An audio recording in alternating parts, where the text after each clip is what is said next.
Serial Kumkum Bhagya में आ गया है बहुत ही धमाकेदार ट्विस्ट। जी हाँ, जहां पर अब गणपति के आगमन पर होने वाले हैं शिवांश और प्रार्थना एक और दोनों लगाने वाले हैं एक दूसरे को गले से। और ये सब देखकर अब सोनालिका को काफी गुस्सा आने वाला है, यहाँ तक कि अब वो इस फंक्शन में भी कोई नया ड्रामा क्रिएट करते हुए नजर आएगी। लेकिन कैसे हुए शिवांश और प्रार्थना एक, चलिए बताते हैं। लेकिन हाँ, अगर अभी तक आपने हमारे चैनल को सब्सक्राइब नहीं किया तो जल्दी से कर लीजिए, जहां आप आने वाले ट्विस्ट में देखने वाले हैं कि असल में होता कुछ ऐसा है कि बुआ माँ जब बात कर रही होती है शिवांश से प्रार्थना के बारे में, तो वहीं पर वो स्मिता की बातें उखाड़ देती है और कहती है कि वो देख, वो कितनी खुश है आज अपने घर में, क्योंकि प्रार्थना की शादी उस घर में नहीं हुई और तू जबरदस्ती जाकर उसे अपनी बहू बनाकर यहाँ लेकर आ गया है। अब देख रहा है ना कि हमारी जिंदगी की कैसे लंका लग गई है, कैसे हम लोगों की जिंदगी भंग हो गई है। जिसके बाद अब यहाँ पर शिवांश कहता है कि मुझे स्मिता जावेरी के बारे में कोई भी बात नहीं करनी है। लेकिन बुआ माँ उस पर चिल्लाती है, उसे खरी खोटी सुनाती है और साथ ही कहती है कि तुझे सुनना पड़ेगा,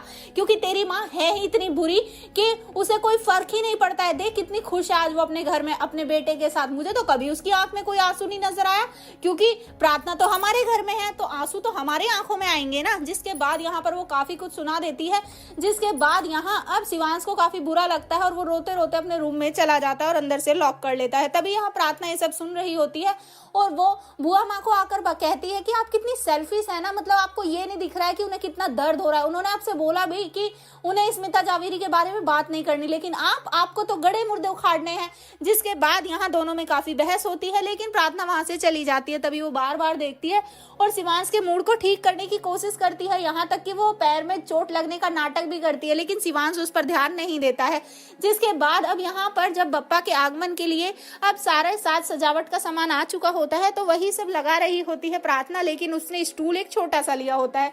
जिसके बाद शिवांश उसे वार्न करता है और कहता है कि तुम अच्छे से बड़ा स्टूल ले लो और उससे काम करो, लेकिन यहाँ वो नहीं मानती। और जैसे ही वो लगा रही होती है यहाँ पर अब तोरण तो भी गेट पर लगा रही होती है जब फूल माला, तभी वो एकदम से फिसल जाती है। लेकिन तभी उसे कैच कर लेता है शिवांश और कहता है कि तुम हमेशा जानबूझकर गिरती हो ना जब मैं तुम्हारे आसपास होता हूँ। तभी वो कहती है कि नहीं, ये तो किस्मत का खेल है, भगवान ही तो हमें मिलाता है बार बार।